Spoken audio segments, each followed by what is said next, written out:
దండి అడిగల నాయనారని ఒక నాయనారు ఉన్నారు. ఈయనకి రెండు కళ్ళు లేవు. ఈ దండి అడిగల నాయనారి దగ్గరికి వెళ్ళి ఎవరో చెప్పారు, అయా శివాలయం పక్కనున్నటువంటి తటాకాన్ని ఆ రోజులలో శివార్చనని అంగీకరించినటువంటి మతస్థులు, పేర్లు చెప్తే మళ్ళీ లేనిపోని ఇబ్బందులు ఎందుకు వచ్చిందని, అన్యమతస్థులు తటాకాన్ని కప్పెట్టేస్తున్నారని చెప్పారు. నాకా రెండు కళ్ళు లేవు, నేను వెళ్ళి ఏం తవ్వుతాను అని ఆయన అనుకునేవాడు కాదు. రాత్రి వాళ్ళు పనిచేయరు కదా, వాళ్ళు ఎంత కప్పెట్టేశారో నేను అంతా మళ్ళీ తవ్వేస్తానని ఈయన గుణపం పారా పట్టుకుని అందులో దిగిపోయేవాడు. వాళ్ళు కొన్ని వందల మంది కలిసి కప్పెట్టేవారు. ఈయన ఒక్కడు అంధుడు దిగేవాడు. దిగి పారతో వేసేసి అది ఎటు వేస్తున్నాడో కూడా తెలియదు ఆయనకి పాపం. తడుముకుంటూ వెళ్ళి పైన వేసేసి నేను మళ్ళీ శివుడికి తటాకం తవ్వేస్తున్నాను అనేవాడు. ఒకరోజు తెల్లవారిపోయిందని తెలుస్తుందా? తెలియదు ఆయనకు, అంధుడు. అన్యమతస్థులు వచ్చేశారు. వచ్చేసి చూశారు, హోరి గుడ్డివాడా అంధుడా, మేము కప్పెట్టే తటాకాన్ని నువ్వు తవ్వగలిగిన మొనగాడివా, నువ్వు తవ్వుతావురా అంధుడివి అన్నాడు. ఆయనకి ఎక్కడ లేని కోపం వచ్చేసింది, మూర్ఖత్వం వచ్చేసింది ఆ కోపంలోంచి. ఏమన్నారా నన్ను అంధుడు అన్నారా? మా స్వామే కనుక ఉన్నది నిజమైతే రేపు ఇవాళ రాత్రి మళ్ళీ నేను తటాకం తవ్వడానికి వస్తాను కదా, నా కళ్ళు కనపడాలి, మీ కళ్ళు పోవాలన్నాడు. ఎంత చిత్రమైన మాట చూడండి, మూర్ఖత్వంతో అన్నాడు అంతే ఆ మాట.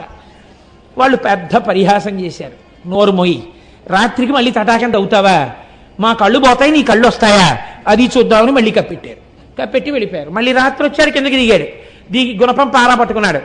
ఈశ్వర తెల్లవారేటప్పటికీ నా కళ్ళు రావాలి, వాళ్ళ కళ్ళు పోవాలి, మళ్ళీ చెప్తున్నాను, నువ్వు ఉన్నావని నాకు నమ్మిక అన్నాడు. తవ్వాడు. ఇప్పుడు ఈశ్వరుడు సంకటంలో పడ్డాడు. మహాభక్తుడు అన్నమాట నిజం చేసి తీరాలి, నచ్చ చెప్తే వినడం. కాబట్టి తెల్లవారుతోంది, ఈయనకి కళ్ళు వచ్చాయి, వాళ్ళకి కళ్ళు పోయి, అందరికీ కళ్ళు పోయి. ఈ విషయం మహారాజుకు తెలిసింది. రాజు స్వయంగా బయలుదేరి వచ్చాడు. ఇన్నాళ్ళు వీళ్ళు చేసినదంతా అసత్య ప్రచారం కనుక వీళ్ళ నాలుకలు కూడా కోసేయండి అన్నాడు.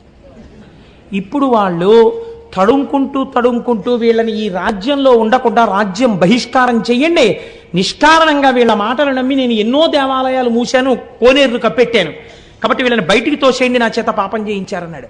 వాళ్ళు తడుముకుంటూ రాజ్యంలోంచి బయటికి వెళ్ళిపోయారు. అలా మహానుభావుడు దండి అడిగల నాయనార్ మూర్ఖత్వంతో శంకరుణ్ణి కిందకి దింపేసి ఈశ్వరాస్తిత్వాన్ని నిలబెట్టాడు. ఇప్పుడు చెప్పండి నాకు, భగవంతుని యొక్క అర్చనయందు వచ్చిన క్రోధము, భగవత్ సంబంధము చేత కలిగినటువంటి ఈశ్వరుడున్నాడన్న పూనిక చేత వచ్చిన మూర్ఖత్వము, ఈ రెండు ఒక్కొక్కసారి రక్షణ హేతువులైపోయినా అయిపోతాయి కూడా ఆ పూనికలు. మనం చెప్పలేం. ఈశ్వర సంబంధములో అవగుణములు గుణములుగా భాసిల్లుతాయి. ఇది ఎవరికైనా, ఎంతటి వారికైనా. ఈ